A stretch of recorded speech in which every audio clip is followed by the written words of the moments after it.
बारिश थम चुकी थी, ठंडी ठंडी सी हवा चल रही थी। नीचे जमीन पर बहुत ही ज्यादा पानी मौजूद था। एक दीवाना जो कहीं सफर पे जा रहा था, उस दीवाने को एक हलवाई ने देखा तो उस हलवाई ने गरम गरम दूध प्याले में डालकर उस दीवाने को अपनी तरफ से दिया। उस दीवाने ने बिस्मिल्लाहिर्रहमानिर्रहीम पढ़ते हुए दूध पिया और फिर अल्लाह रब्बुल इज्जत का शुक्र अदा किया और अपने सफर पे रवाना हो गया।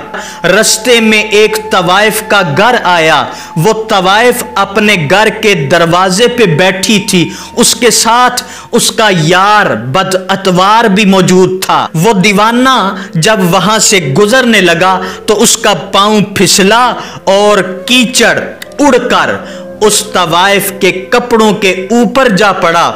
उस तवाइफ का जो वहां पर यार बदअतवार मौजूद था, उसको बहुत ही ज्यादा गुस्सा आया।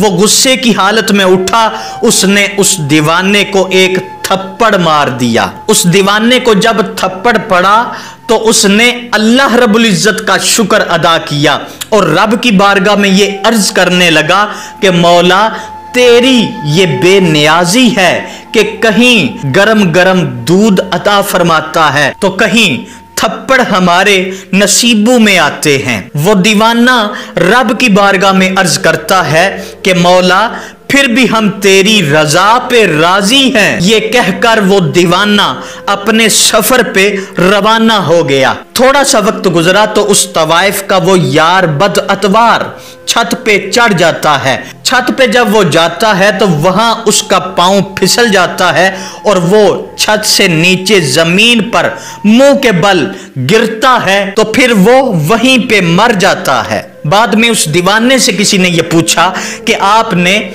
उसको क्या बद्दुआ दी थी कि वो छत से गिरा और फौरन मर गया। उस दीवाने ने बड़ा खूबसूरत जवाब दिया।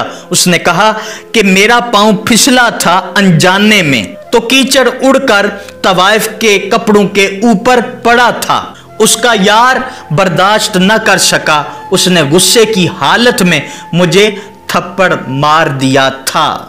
तो जब उसने मुझे थप्पड़ मारा था उस वक्त मेरा परवरदिगार गवारा न कर सका, उसने उसको छत से नीचे गिराकर मार दिया।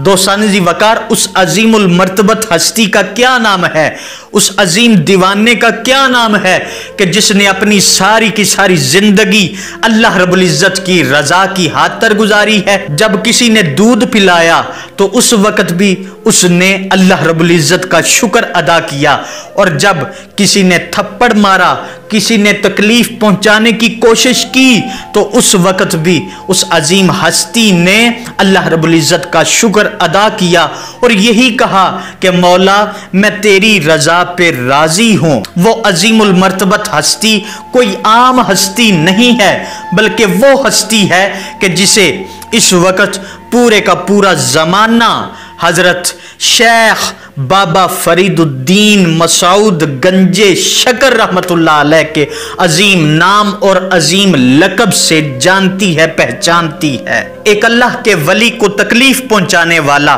कैसे अपने अंजाम को पहुंचा। बचेंगे वो भी नहीं जो इस पुरफितन दौर में औलिया अल्लाह के ऊपर अपनी उंगलियां उठा रहे हैं। इसलिए उन अजीम हस्तियों के नक्शे कदम पर चलने की कोशिश करो जो अल्लाह रब्बुल इज्जत के बरगजीदा हैं।